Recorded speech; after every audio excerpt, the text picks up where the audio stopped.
the name of my ancestors, peace forever and always. I am the Angelsnupnup7. Welcome once again to another edition of the Reality's Temple on Earth. I am your host, your brother, and hopefully your friend, Taalik, Ibn'rad. I know I say this all the time, but this should be a very short video. I know. I'm going to try to do it. What brings me to this subject is that it seems as though education in America is under attack. This concerns me greatly. In fact, it should not just concern me.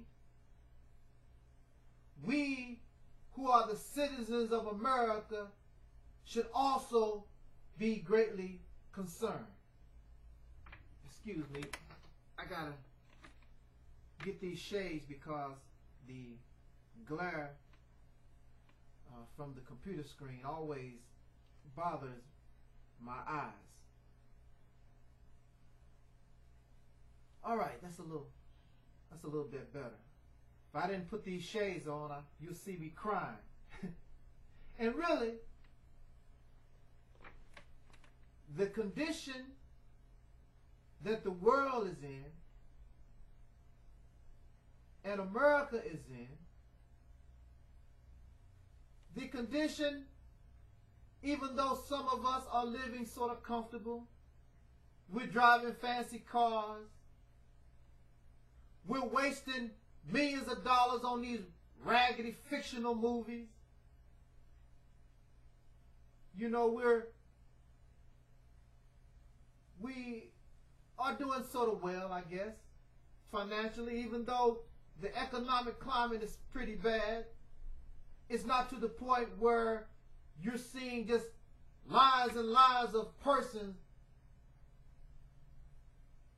trying to get handouts, waiting on trucks and whatnot. But it makes you, and it should make us shed a tear, when government, during this economic crisis, believes one of the best cuts it can do is cut the budget of education. We do not see government cutting back on the military. In fact, perhaps the military is getting an increase. You don't see the Congress, the Senate and the House of Representatives, or even the president himself. Nobody is taking pay cuts. The country is in a crisis.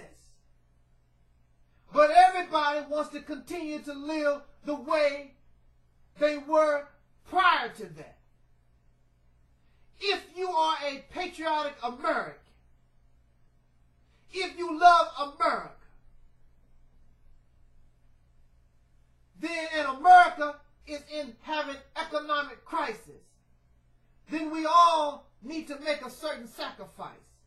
So if we made $20,000 a year normally, then we should be able to sacrifice and be able to live on 15 or 10,000 in order for us to get ourselves up out of this predicament. But we really make a bad choice when we believe that cutting back on the education of our children is in some way a good move. The children, our babies, are a nation's greatest asset. Everything that you do today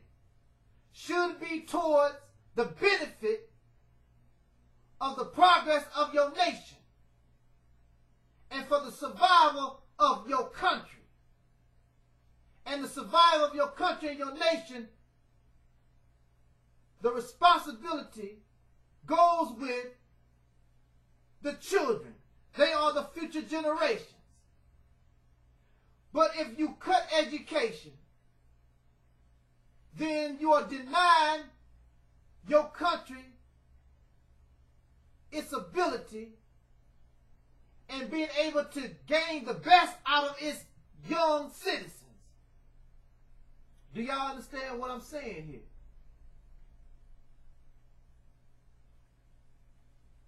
Baseball players should be happy to cut back their salaries. Entertainers should be happy to cut back their salaries. Everybody should be able to cut back and get lean in order to help the nation get itself up out of this crisis.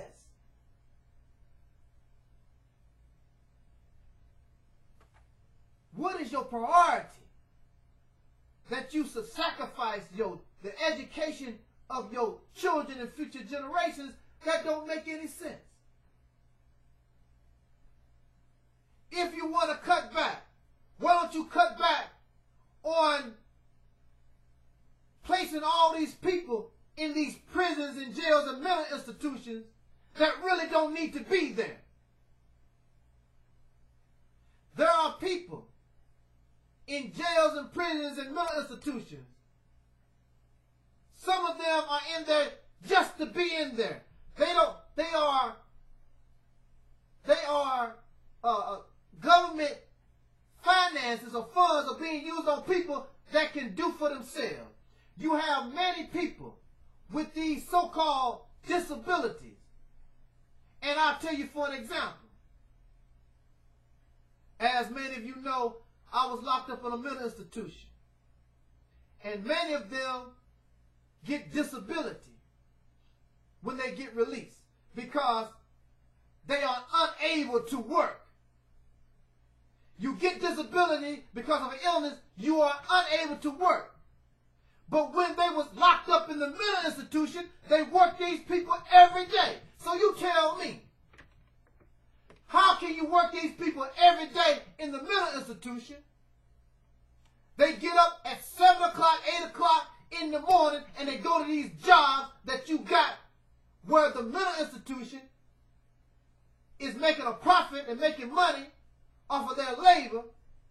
But then when they get released, you put them on disability because you said because of a disability they can't work. They the same disability that they had when they was locked up, but you got them working. Explain that to me. The American people, you really don't understand your government. It is exploitive. Your government, your leadership, they are liars. They are deceivers. They have covert agendas that they don't inform us on. You tell me why a person that's locked up in a prison or a mental institution, they can get disability when they get free. But then, because they can't work because of an illness, but they work the hell out of them while they locked up. Watch some of these court shows, Judge Judy and Judge Mathis, all these people that claim these disabilities. Like this medical marijuana, I want to smoke, and then look at their disability. Look at this lies, it's just deceitful. But my thing is, you make a grave mistake. If you're going to cut anything, find some other places. But when you cut education, and you blame the problems that the teacher is at fault, you make a grave mistake. And I'm going to say to America, I'm very sure that many other persons out on YouTube, and especially in the clergy, are warning America. You're going to suffer great consequence for these things. the human being is more technological now. And your children are idiots. They are below the level where they should be. And you're going to cut education. Woo! I guess a lot of them said, well, I'll be dead by that time. I guess it's the way George Washington and all those guys felt when it came to slavery. Let them future generations deal with the slavery issue. That's sad. That's just selfish. That's just, Time is out. Jot down your comment. This was and is the Reality's Temple on Earth.